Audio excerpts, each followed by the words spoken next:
আমার নাম হচ্ছে তমা আক্তার কেয়া। তমা আক্তার কেয়া, বয়স কত এখন? আমার এখন হচ্ছে 24।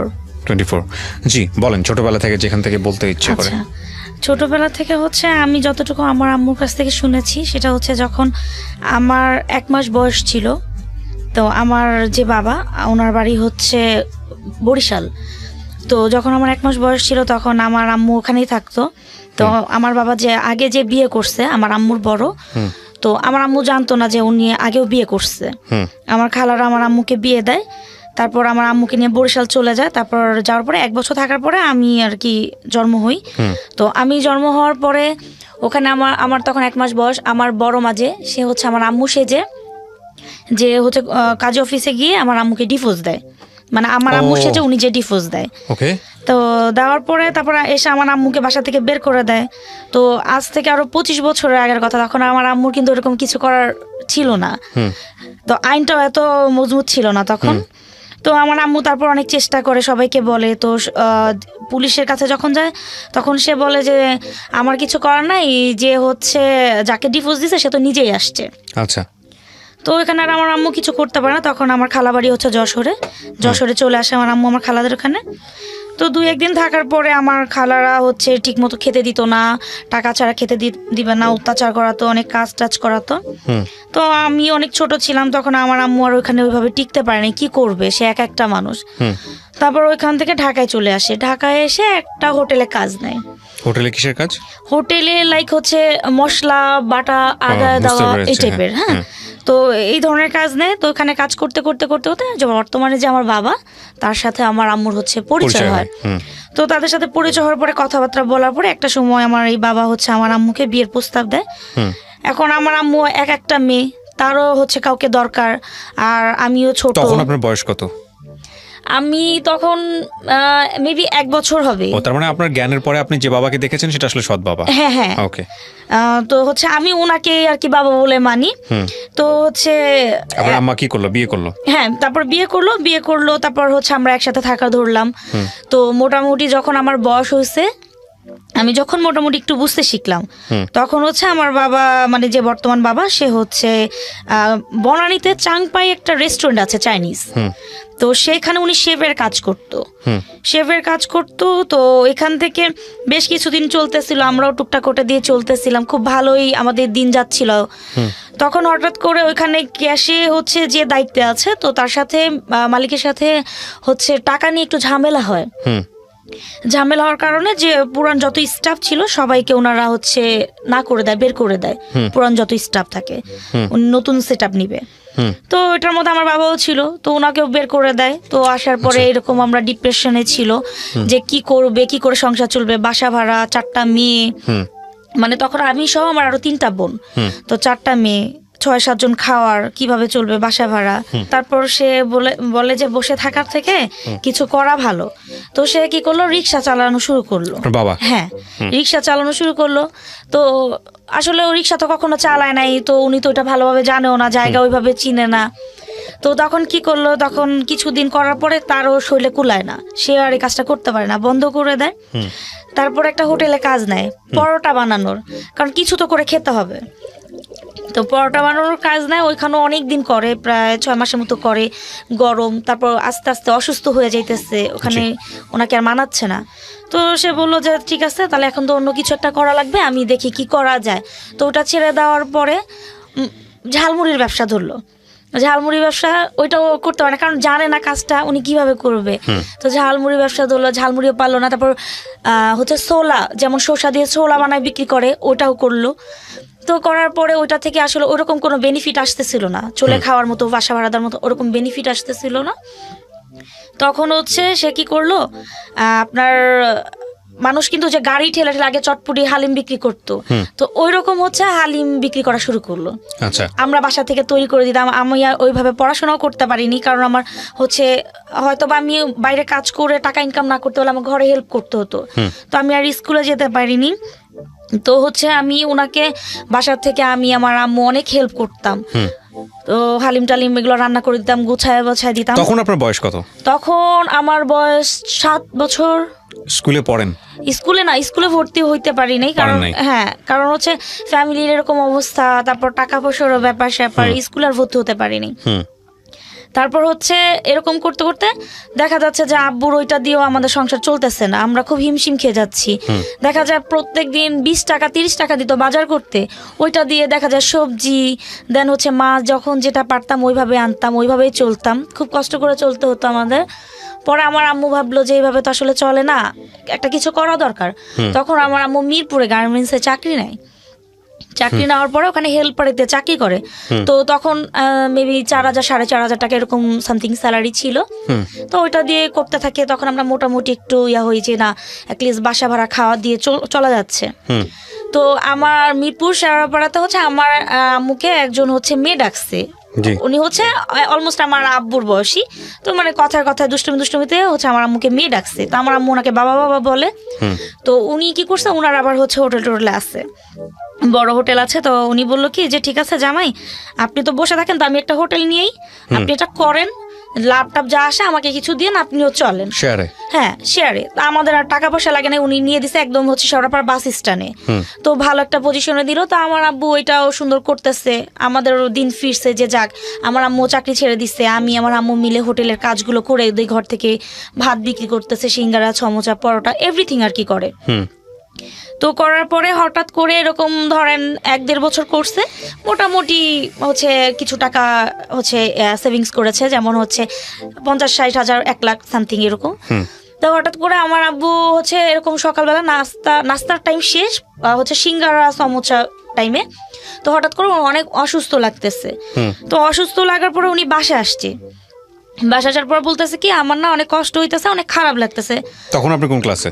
আমি তখন হচ্ছে ক্লাস না, তখন আমি মাঝখানে কিছুদিন পরে আর পড়িনি। তখন হচ্ছে আমার বয়স, এটা হচ্ছে 2018 সালের কথা। তখনও আমি মোটামুটি হচ্ছে এমনি ওই যে ঈদের প্যাকেজ হচ্ছে মার্কেটে আমি জব করতাম। মানে আপনি কি পড়াশোনা একদমই করেন নাই? না, কিন্তু আপনার ভাষা শুনে কিন্তু সেটা মনে হয় না। হ্যাঁ, এটা আসলে কেউই বলতে পারে না যে আমি আসলে জব করেছি কি না করেছি, আসলে কেউ বলতে পারে। আমি যেখানে জব করি সেখানেও আমি এভাবে কথা বলি, বাট তারা জানে না যে আমি আসলে কোন পর্যন্ত পড়াশোনা করেছি। আপনি একেবারে স্কুলে যান নাই? একেবারে বলতে হচ্ছে কি, আমি বলি যেমন হচ্ছে আমাদের যখন খুব খারাপ অবস্থা থাকতো, আমরা কিছুদিন গ্রামে যেয়ে থাকতাম, কিছুদিন ঢাকায় থাকতাম, এরকম করতে করতে পড়াশোনা হতো না, এই 1 2 3 পর্যন্ত, এই পর্যন্তই। বাট হচ্ছে এর বেশি আর পড়া হয় নাই। কিন্তু আমার কথা শুনে আসলে কেউ মনে বুঝতে পারে না যে আমি আসলে কোন পর্যন্ত পড়াশোনা করছি। এটা কারণটা কি, মানে কি কোথায় শিখলেন আপনি? না শিখলাম না, আসলে ছোটবেলা থেকে ঢাকায় তো জব টপ করেছি, আর হচ্ছে দেখা যায় যে ভালো ভালো মানুষের সাথে পরিচয় ছিল, তাদের সাথে কথা বলতাম, তো ওইভাবে অটোমেটিকলি হয়ে গেছে। তো হচ্ছে এইভাবে চলতে লাগলাম। তারপর আমরা আব্বু হঠাৎ অসুস্থ, বাসায় এসে বলতেছে আমার অনেক খারাপ লাগতেছে, আমার হাত পাও কেমন যেন করতেছে। তা আমরা ভাবলাম যে গরমের দিন হয়তো বা গরমের থেকে এই জিনিসগুলা হচ্ছে। জি।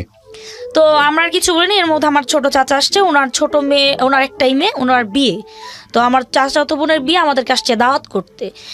তো দাওয়াত করতে আসছে, এখন আমার আব্বু বলতেছে, তখন আমার আব্বু শুনলে এত খারাপ, অনেক খারাপ, বাট এত এরকম ছিল না। তো আমার আব্বু বলতেছে কি ঠিক আছে, তোর যখন একটাই মেয়ে, তো আমি ঠিক আছে, আমরা না যেতে পারি, ওরা বুন্ডা চলে যাবে না।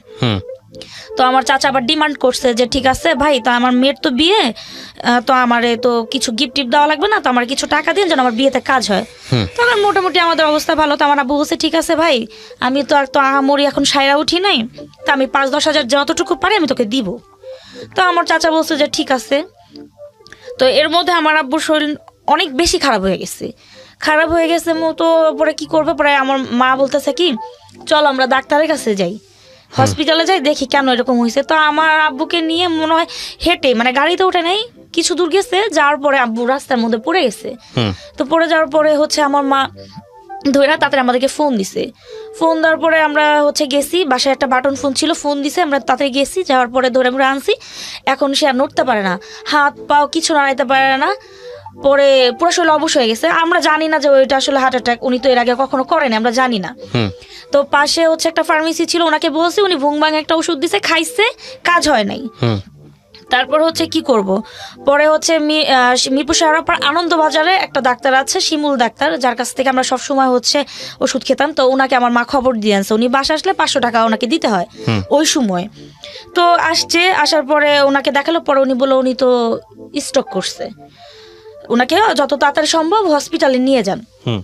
তারপরে আমরা কি করব, ধরাধরি করে আমরা হসপিটালে নিছি। হসপিটালে নেওয়ার পরে তো ডাক্তারও এটা বললো, ওনাকে 4 দিন 5 দিন ভর্তি রাখলো। রাখার পরে বললো যে আপনারা বাসায় নিয়ে যান, বাসায় নিয়ে আপনারা আপনাদের মতো ট্রাই করেন। আচ্ছা, পরে ওখান থেকে ওই যে আপনি তখন কি করেন?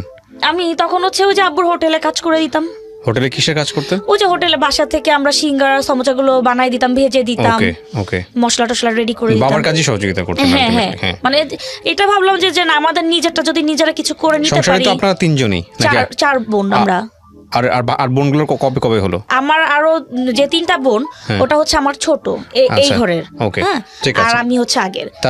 তারপর হচ্ছে কি করব, পরে হচ্ছে আর কর্মচারী দিয়ে 2টা কর্মচারী ছিল, তো ওদেরকে দিয়ে দোকান চালাতো। তো ওরা কি করলো, আস্তে আস্তে দোকানের টাকা পয়সা চুরি, ভালো বেচা কিনা ছিল, আস্তে আস্তে দোকানের টাকা পয়সা চুরি করতো, শুধু লস দেখাইতো। তো আমরা লসের হিসাব কতদিন গুনবো, আমাদেরও তো ওরকম টাকা পয়সা নাই। তারপরে এটা করার পরে যার দোকান, সে একদিন কি করলো, সেও আমাদের সাথে একটু গাদ্দারি করলো। গাদ্দারি এমন করলো যে ঠিক আছে, আপনি তো অসুস্থ, আপনি তো দোকানদারি করতে পারবেন না, আমার দোকান তাহলে আমারে দিয়ে দেন। হ্যাঁ, আব্বু তো তখন কথা বলতে পারতো না, আমাদের সামনে বলতেছে। আব্বু তখন ইয়াতে ছিল, শোয়া ছিল, উনি তো হাত পা নাড়াতে পারতো না। তো বললো যে আমি আমার শালারে দিয়ে দোকান চালাবো। এখন ওনার দোকান উনি নিয়ে গেলে তো আমরা জোর করতে পারবো না। তো উনি নিয়ে গেল, ওনার দোকানটা নিয়ে গেল। নিয়ে যাওয়ার পরে আব্বুর অবস্থা আস্তে আস্তে অনেক খারাপ হলো। হসপিটাল আমরা ভর্তি থাকতেছি, যতটুকু জমানো টাকা ছিল খরচ করি, গ্রাম থেকে জায়গা বিক্রি এনে খরচ করছি। তো যে যেখানে বলতো আমাদেরকে তখন সেখানে নিয়ে যেতাম। মানিকগঞ্জ কোন হুজুর আছে ওনার কাছে নিছি, বিল্লাল ফকির আছে ওনার কাছে নিছি, মানে যে যেখানে বলতো ওখানে নিতাম। তো এরকম অনেক জায়গায় নিতে নিতে নিতে নিতে একটু রিকভারি করলো। সেটা হচ্ছে যে উনি একটু দেখা যাচ্ছে একটু নড়তে পারতো, আগে যেমন টান টান হয়ে মরমাসের মতো শুয়ে থাকতো, তারপর একটু নড়াচড়া করতে পারতো, কিন্তু হাত পা ওইভাবে নাড়াতে পারতো না। আচ্ছা, আর মুখটা বাঁকা হয়ে গেছিল, কথা বলতে পারতো না। তো এরকম করার পরে পরে হচ্ছে আমরা আর কি করব, পরে আমার আম্মু হচ্ছে ইয়া করলো, গার্মেন্টসের চাকরিটা ওইটা কন্টিনিউ করলো। আবার আমি হচ্ছে কি করব, বসে থাকি, আমি ওরকম কোনো জব পাচ্ছিলাম না। আমিও গার্মেন্টসে ঢুকলাম। ঢুকে আমি হচ্ছে 5-6 মাসের মতো করলাম। তারপর দেখলাম যে গার্মেন্টসের চাকরিটা না আসলে আমি করতে পারি না, মানে সবাই কিন্তু সব কাজ করতে পারে না। মানে ওখানে অনেক বকা দিত, অনেক ঝাড়ি দিত, গালাগালি করতো, তা আমি না ওটা সহ্য করতাম না, শুধু কান্না করতাম। পরে আমি ওখান থেকে চলে আসলাম। চলে এসে আমি ভাবলাম কি যে না, আমি এই লাইনে আর জব করবো না, আমি মার্কেটিং কিছু করব। আমি হচ্ছে যেহেতু আমি কথা বলতে পারি আর আমার কথা যেহেতু ক্লিয়ার, তাহলে আমি হচ্ছে মার্কেটে চেষ্টা করি, দেখি আমার হয় কিনা।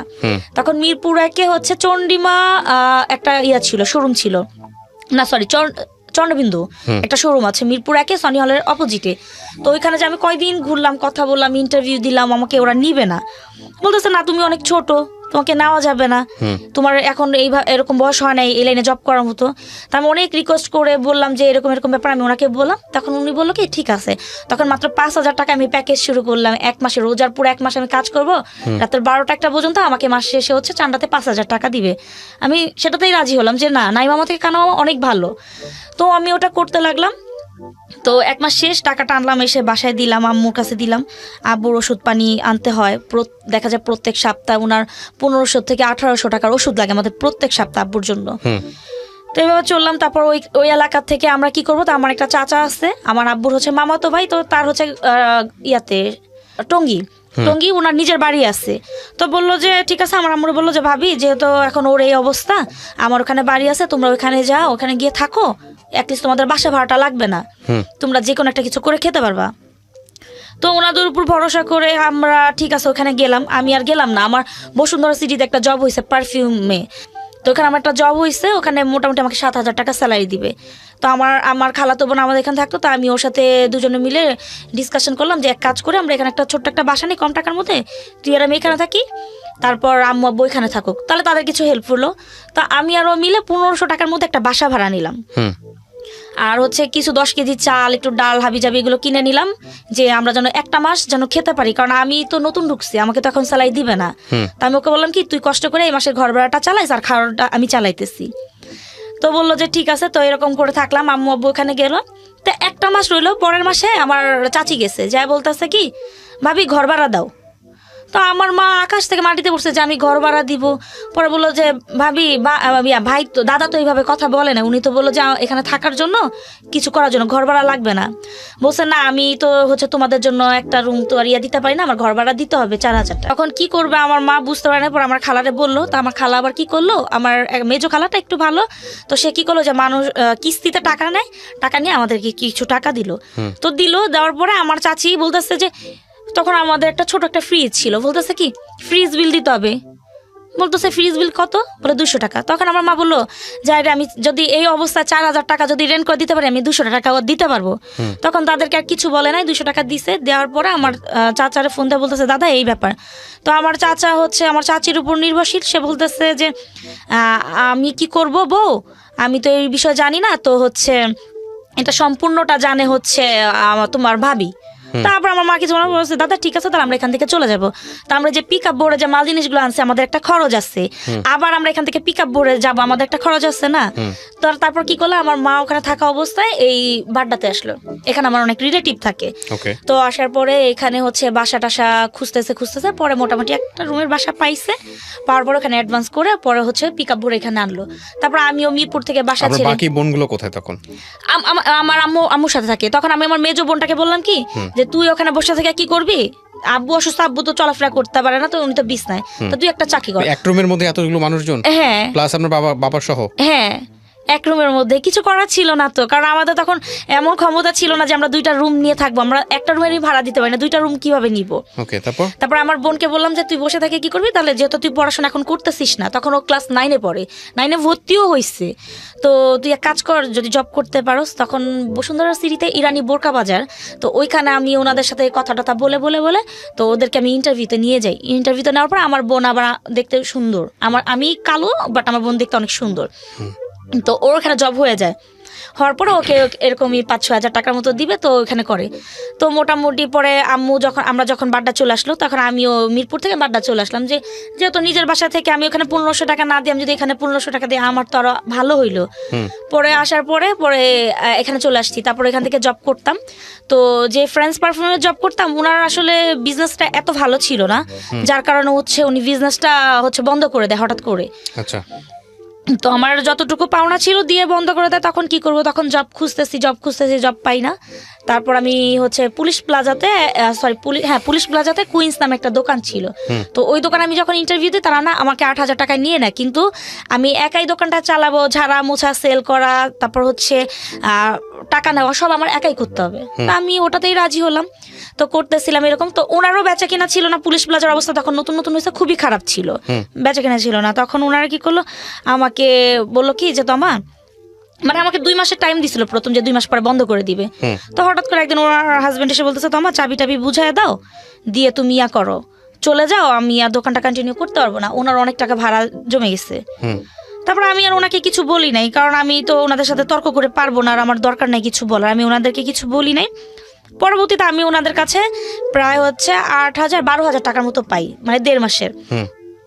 ওনাদের পিছনে আমি প্রতিদিন ঘুরি, বাসা চিনি না, আমি জানি নিকেতন থাকে, বাসা চিনি না, ঘুরতেছি, টাকা আর কোথাও থেকে পাচ্ছি না। এখন আমার বাবার ওষুধ লাগবে, আমাদের এখন টাকা পয়সা নয় হাতে, একদম অবস্থা খুবই খারাপ। পরবর্তীতে হচ্ছে আমি একজনের কাছ থেকে খবর নিলাম যে ওনার বাবা মারা গেছে, ওনার বাবা নাকি কিসের কর্নেল ছিল, মারা গেছে কয়েকদিন আগে। তো আমি জাস্ট ওই সূত্র ধরে খুঁজতে আমার আম্মুকে নিয়ে খুঁজতে আমি ফাইনালি ওনার বাসাটা পাই। ওনারা কেউ আমার সাথে দেখা করবে না, দেখা করতে কেউ এগ্রি না, বলে না দেখা করবো না, হচ্ছে দিব টাকা, এই সে এরকম করতেছে। তা আমি বলছি যে দেখেন আমি অল্প কিছু টাকা পাই, আপনি বড় লোক, আপনার নিকেতনে বাড়ি আছে নিজেদের, আমার কিন্তু নাই, আমি জব করেছি আপনার এখানে, আমার টাকাটা আপনার তো দেওয়া উচিত। তো এরকম করার পরে আমাকে প্রায় হচ্ছে 2-3 মাস ঘুরায়া তারপর সে আমাকে 6,000 টাকা দিছে, বলছে বাকিটা পরে দিবে। তারপরে থেকে সে আমার সাথে আর যোগাযোগ করে না। আমি ওনার বাসায় যাই, কিন্তু ওনার বাসায় আমাকে ঢুকতে দেয় না, দারোয়ান নিষেধ করে দিচ্ছে। তো আমি আর ওইভাবে টাকাটা পাইনি, অনেকদিন ঘোরার পরে নিজেও ক্লান্ত হয়ে গেলাম যে থাক, 6,000 টাকা দিচ্ছে, আর 6,000 টাকা সে যদি আমাকে দিত তাহলে অবশ্যই সে আমার সাথে কন্ট্যাক্ট করতো। তা আমি ওটাও ছেড়ে দিই, আল্লাহর রাস্তায় ছেড়ে দিই। তারপর এই যে শুরু হয় আমার বাবা আবার কয়েকদিন পর তারপর একটু রিকভারি করলো, সে হচ্ছে কথা বলতে পারতো আর হাতটা একটু নাড়াতে পারতো। তো এ করতে করতে দেখা যায় আবার মাঝে মধ্যে সে এই নিয়ে কিন্তু 4-5 বার স্ট্রোক করে ফেলছে। এই প্যারালাইজ করার পর সবকিছু বিছানাতে, হ্যাঁ তারপরে করে ফেলছে এই যে হসপিটাল নিয়ে দৌড়াদৌড়ি, এই যে হার্ট ফাউন্ডেশনে যে আমি সব কাগজপত্র আজকে সাথে করে নিয়ে আসছি, অনেকগুলো আনতে পারিনি, অনেকগুলো নিয়ে আসছি। তো হচ্ছে ওনাকে নিয়ে আমাদের দৌড়াদৌড়ি করতে হইতেছে, হসপিটালে ভর্তি থাকতে হচ্ছে।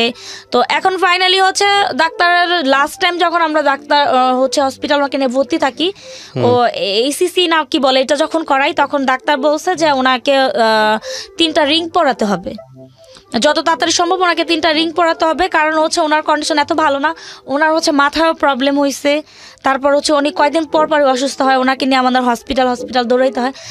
আর ওনাকে এখন ট্রিটমেন্ট করানোর মতো আমাদের আর সামর্থ্য নাই, কারণ আমরা গ্রামের হচ্ছে আমাদের যতটুকু ছিল ততটুকু বিক্রি করছি, বাকিটা আমার ছোট চাচা হচ্ছে আমার দাদি যখন বেঁচে ছিল, তখন আমার দাদি তো আগের যুগের মানুষ, তো 135 বছর বয়স হয়েছিল, তো ওনাকে দিয়ে টিপ সই দিয়ে মোটামুটি সবই লেখে নিয়ে যায়। তো আর বাকি যতটুকু থাকে হচ্ছে চরে বিলে অতটুকু বিক্রি করে আব্বুর ট্রিটমেন্ট করাইছি। এখন গ্রামে আছে সামান্য একটু জায়গা আছে, ধরেন একটা ঘর উঠাইতে পারবো কোনো রকম বাঁচার মতো, এতটুকুই আছে। তো সব কিছু মিলে এখন অনেক পরিস্থিতি খারাপ। এই যে করোনার আগে আমি বাংলা লিঙ্কের একটা প্রজেক্ট করতাম, বাংলা লিঙ্কের একটা প্রজেক্টে কাজ করতাম। তো করোনা আসলো, 1.5 মাস করেছি আমি, 1 মাসে ফুল স্যালারি পেয়েছি 15,000 টাকা, আরেক মাস হচ্ছে আমি কন্টিনিউ করিনি, অর্ধেক মাস করা হয়েছে। এর মধ্যে ফার্স্ট টাইম তখন বাংলাদেশে করোনা ঢোকার পরে ওনারা বলে যে আমরা এখানে আর এটা কন্টিনিউ করতে পারবো না, এটা এখানে স্টপ, যদি করোনার পরিস্থিতি পরবর্তীতে যদি ভালো হয় তাহলে আমরা এটা বিবেচনা করব। তো এরকম করে অনেক দিন ওয়েট করলাম, করার পরে এই যে করোনা চলে আসলো। করোনার মধ্যে তো সত্যি কথা বলতে গেলে আমরা একদম মানে রান্নাই হইতো না আমাদের ঘরে, এত খারাপ অবস্থা গেছে আমাদের, আমরা ঠিক মতো খাইতেও পারিনি। তো আমার অনেক বন্ধু বান্ধব ছিল যারা ফেসবুকে, তো আমি ওদেরকে বলছি যে একটু হেল্প করার জন্য, যে আমাদেরকে একটু হেল্প করতে পারবে কিনা। তো করছে, অনেকেই করছে। যেমন হচ্ছে কেউ চাল ডাল দিয়ে গেছে, আব্বুর ওষুধ ছিল না, পরে আমি প্রেসক্রিপশনের ছবি তুলে তুলে পাঠাইছি। তো কেউ ওষুধও দিয়ে গেছে। তো আমরা এমনও দিন গেছে আমরা না খেয়েও ছিলাম। এখন পর্যন্ত দেখা যায়, এখন আমি একটা ইয়াতে জয়েন করছি, সেখানে ঠিক মতো দেখা যাচ্ছে যে আমাকে বলছে যে ওরা 8,000 টাকা দিবে স্যালারি। এখন করোনার জন্য তো অনেকদিন বন্ধ পড়ে গেল না, তো 8,000 টাকা এখন টোটালি মনে হয় 4 রাত পর্যন্ত কাজ করলে 4,000 টাকা পাবো। এখন 4,000 টাকা দিয়ে ঈদ আসছে, নিজেদের ঘরেও তো টুকটাক বাজার দরকার, আব্বুর ওষুধ দরকার। এখন ডাক্তারের কাছে যখন লাস্ট টাইম আব্বুকে নিল, বললো যে যত তাড়াতাড়ি সম্ভব ওনার ট্রিটমেন্ট করাইতে। আর আমরা এখন ট্রিটমেন্ট করানোর মতো আমাদের এখন পরিস্থিতি নাই। হ্যাঁ, কারণ আমাদের যা ছিল সব শেষ, আমরা এখন নিজেরাই চলতে পারি না, খাইতে পারি না। আমি সেই হচ্ছে খিলগাঁও তালতলা যাই, হচ্ছে ডিউটি করতে, আমি হেঁটে হেঁটে যাই, হেঁটে হেঁটে আসি। কি করেন আপনি খিলগাঁও তালতলাতে? আমি হচ্ছে ইয়াতে একটা শোরুমে আছি। কি করেন ওখানে? ওখানে সেলস গার্ল। হ্যাঁ, আচ্ছা। তো ওখানে আমি এই যে হেঁটে হেঁটে যাই এত দূর, আমি দক্ষিণ বাড্ডা থেকে ওখানে হেঁটে হেঁটে যাই, হেঁটে হেঁটে আসি। মানে ভাড়া দিয়ে যে যাবো, একদিন খারাপ লাগলে যে আমি রিক্সায় যাব, ওই পরিস্থিতি নাই। আর এখন তো বাসও চলে না যে আমি বাসে কম টাকায় যেতে পারবো। তো বাকি যারা আছে তারা সবাই বোন? হ্যাঁ হ্যাঁ, আমরা হচ্ছে 4 বোন। তো একদম ছোট যেটা, সেটা হচ্ছে এবার ক্লাস 8-এ আছে। ওকে হচ্ছে আমার পরিচিত আর কি একটা চাচা গ্রামের, তো উনি টিচার। তো উনি আর কি বলতেছে ঠিক আছে আমার এখানে করুক, আমি যতটুকু পারি হেল্প করব। দেখা যায় যদি 5,000 টাকা আসে ওর স্কুলে, তাহলে 2,500 টাকায় উনি কাজটা কমপ্লিট করে দেয়। বাকি সবাই পড়াশোনা করে? না না, আর কেউ পড়াশোনা করে না? পড়াশোনা করে। ওরা কোথায় আছে? কাজে আছে? না, কাজে আছে বলতে হচ্ছে আমার 2টা বোন বিয়ে হয়ে গেছে। আমার ছোট, আমি হচ্ছে সবার বড়, আমার 2টা বোন বিয়ে হয়ে গেছে। ও, আপনার বিয়ে হয়নি? না। কেন হয়নি? আমার হয়নি, এই যে ফ্যামিলি দেখতে হবে, ফ্যামিলি, বাবা অসুস্থ, তারপর যদি বাড়িতে একটা ঘর নাই, যদি একটা ঘর উঠাতে পারতাম, তাদেরকে যদি সেটেল করতে পারতাম, তাহলে হচ্ছে হয়তো আমি চিন্তা ভাবনা করতাম। এখন আমি তাদেরকে কার আশায় কার ভরসায় আমি রাখবো? এখন আব্বু অসুস্থ, এখন গ্রামে ছোট একটা ঘর থাকলেও দেখা যায় ওখানে তারা থাকতো, আমি জব করে কিছু টাকা দিতে পারতাম, সেই পরিস্থিতিও তো নাই। আচ্ছা, গ্রামে আছে একটু জায়গা, ঘর নাই, ঘর ওঠানোর মতো সামর্থ্য নাই। তো এখন হচ্ছে যত তাড়াতাড়ি বাবাকে ট্রিটমেন্ট করাইতে হবে। এখন আমি তো 4,000 টাকা দিয়ে আর ট্রিটমেন্ট করাইতে পারবো না। এখানে ডাক্তার বলছে, তাকে জিজ্ঞেস করলাম যে কত টাকার মতো খরচ হবে, উনি বললো যে 5-6 লাখ টাকার মতো খরচ হবে। 3টা রিং বসাতে 3টা ব্লক ধরা পড়ছে। আর ওনার মাথায় প্রবলেম আছে, মানে ওনার মাথায় সমস্যা হয়ে গেছে, স্ট্রোক করছে বেশ কয়েকবার, তো মাথার সমস্যা হয়েছে, এটার জন্য হচ্ছে ওনাকে। সো আল্লাহ না করে কোনো যদি সার্ভাইভ না করেন, সেক্ষেত্রে লাইফের প্ল্যান কি? এখন আল্লাহ ভরসা, এখন কিভাবে বলবো, আমাদের তো আসলে ওরকম কোনো সেভিংস নাই, ওরকম কিছুই নাই যে আমরা কিছু চিন্তা করব। এখন আপাতত যেটা আছে ওটা নিয়ে চিন্তা করে দেখি, বাবাকে যদি কিছু ভালো কিছু হতেও পারে, জানি না, আল্লাহর উপর সবকিছু, খারাপও হতে পারে। তবে হ্যাঁ, এতটুকুই বলবো সবাইকে যে একটু দোয়া করবেন যে ভালো কিছুই যেন মানে এই হয়। যে লাইফ আপনার, আপনি আজকে যে জীবনের গল্পটা এখানে বললেন খুব ছোট করে আমরা আনছি, কিন্তু এরকম জীবন কিন্তু এখন অনেকেরই করোনাকালীন সময়ে। হ্যাঁ হ্যাঁ, হ্যাঁ অসংখ্য মানুষের এই জীবন। জি নিজের 2 বোনকে বিয়ে দিয়ে দিয়েছেন, শুধুমাত্র আপনি আপনার ফ্যামিলিকে সাপোর্ট করতেছেন। হ্যাঁ। কেন ওই দিক থেকে কি কোনো সাপোর্ট পাওয়া যায় না? ওনার হাজবেন্ডরা কোনো সাপোর্ট করে না? সাপোর্ট বলতে কি, আমি বলি আমার যে সেজো বোনটা, ওর হাজবেন্ড হচ্ছে একটা ছোট্ট জব করে, যেটা দিয়ে ওদের নিজেদের চলে না, যে এটা সত্যি কথা, ওদের নিজেদেরই চলে না, ওরা সাপোর্ট করবে কি? আর মেজো বোনের হাজবেন্ড আমার একার কামাইতে তো আসলে সবকিছু হয় না, বাসা ভাড়া। আমার আম্মুও কিন্তু অসুস্থ, উনিও কিন্তু, ওনার হচ্ছে অপারেশন হয়েছে, অপারেশন হওয়ার পর যে মানুষের নাড়িটা যেই হচ্ছে একটা হচ্ছে পর্দার মধ্যে থাকে, ওনার পর্দাটা কিন্তু ফেটে গেছে, ওনার নাড়িগুলো কিন্তু সব বের হওয়া, যে কোনো সময় ওনারও একটা কিছু হতে পারে। ডাক্তার বলেছে ওনাকে অপারেশন করাতে। এখন ওনারটা এরকম না যে ওনারটা কিছুদিন চলবে, উনি বিছনায় পড়ে যায় নাই, এর জন্য ওনারটা আমরা একটু কম করতেছি। প্রিয় দর্শক এবং শ্রোতা, আজকে যে গল্পটা আমরা ওর কাছ থেকে শুনলাম, সেটা বাংলাদেশের অনেক মধ্যবিত্ত পরিবারের গল্প। আমরা আসলে যেটা হয় আমাদের সোসাইটিতে দিন এনে দিন খাওয়ার মতো একটা অবস্থা। দেখবেন যে ম্যাক্সিমাম পরিবারে আসলে একজন উপার্জনক্ষম ব্যক্তি থাকেন। ওই একজন উপার্জনক্ষম ব্যক্তি যখন বেড রিডেন হয়ে যায়, বা ওই একজন উপার্জনক্ষম ব্যক্তি যখন কোনো কারণে খুব ডিফিকাল্ট একটা সিচুয়েশনে চলে যায়, তখন বাকি যারা মেম্বার আছেন তাদের অবস্থা খুব ভয়াবহ হয়ে যায়। আজকের এই খুব স্বল্প সময়ের যে গল্পটা, আসলে এতটা স্বল্প সময়ের গল্প এটা হবে আমি নিজেও ভাবিনি। খুব স্বল্প সময়ের একটা গল্প, এই গল্পটা অনেক মানুষের চিত্রকেই এখানে উপস্থাপন করেছে। কিছু মানুষ হয়তো আমরা এখন পর্যন্ত খুব ভালো আছি লকডাউন সিচুয়েশনে। লকডাউন সিচুয়েশনটা যদি ওদের ক্ষেত্রে না হতো, তাহলে হয়তো আজকে ওরা যে কোনোভাবেই হোক বের হয়ে আসতে পারতো। তো আসলে আমাদের ফিউচারটা কি, সেটা নিয়ে আমাদেরকে অনেক বেশি চিন্তাগ্রস্ত আমরা এখন, এবং আমরা জানি না যে আসলে কোথায় আমরা যাব। তো সেই জায়গাটা থেকে আমরা আসলে ধন্যবাদ জানাই যে আপনি স্টিল ফাইট করতেছেন, এবং আপনি আপনার এখানে একটা ভয়ঙ্কর রকমের এথিক্স আছে। সেই এথিক্সটা হচ্ছে আপনার বাবা সে নিজের বাবা না, ঔরস্যজাত যেটা আমরা বুঝি সেটা না। তারপরেও আপনি তার জন্যে এবং আপনার ফ্যামিলির জন্যে নিজে বিয়ে না করে নিজের ছোট 2 বোনকে বিয়ে দিয়েছেন, এবং আপনি এখনো বলতেছেন যে আমি যদি আমার বিয়ে শাদী করি তাহলে আমার ফ্যামিলিকে কে দেখবে, আমার বাবাকে কে দেখবে, আমার মাকে কে দেখবে। এই যে একটা অসাধারণ ফিলিংস, এই যে একটা অসাধারণ অনুভূতি, এটা কজন মানুষের মধ্যে থাকে। আমি আন্তরিকভাবে ধন্যবাদ জানাই। খুব ছোট্ট করে হলেও শেষের দিকে এসে যে গল্পের একটা মেসেজ খুঁজে বের করার যে চেষ্টা আমাদের, সেই জায়গাটা হচ্ছে এই জায়গাটা। প্রিয় শ্রোতা যারা শুনছেন, যে আমরা আসলে অনেক মানুষই থাকেন আমাদের জীবনে। এটা এমন একটা গল্প যে গল্পের খুব একটা চড়াই উতরাই নাই, যে গল্পে কোনো একটা ঢেউ নাই, যে গল্পে ভয়ঙ্কর রকমভাবে কোনো ধাক্কা নাই। কি চমৎকারভাবে ও বলে গেল, খুব ছোট্ট করে বলা, কিন্তু ভয়ঙ্কর রকম একটা লেসন আছে। সেই লেসনের জায়গাটা যদি আপনারা উপলব্ধি করতে পারেন, তাহলে এই অল্প সময়ে অনেক কিছু উপলব্ধি করা যায়। আর ওর পাশে যদি কেউ যারা দাঁড়াতে চান, তাহলে আমাদের সঙ্গে যোগাযোগ করবেন, এবং আমরা ওর সঙ্গে যোগাযোগ করিয়ে দেবো। অ্যাটলিস্ট ওর একটা বেটার প্লেসমেন্ট খুব জরুরিভাবে ভিত্তিতে দরকার ওর ফ্যামিলি সার্ভাইভ করানোর জন্য, যেটা আমাদের অনুষ্ঠানের নিয়ম অনুযায়ী আমরা করে থাকি। আপনারা আমাদেরকে ফোন কল করতে পারেন, আমাদের যেই নাম্বারটি আছে ঢাকা FM-এর, আমরা সেখান থেকে বেছে যেটা প্রয়োজন হয় ও যদি কমিউনিকেট করতে চায় তাহলে আমরা যোগাযোগ করিয়ে দেবো। তো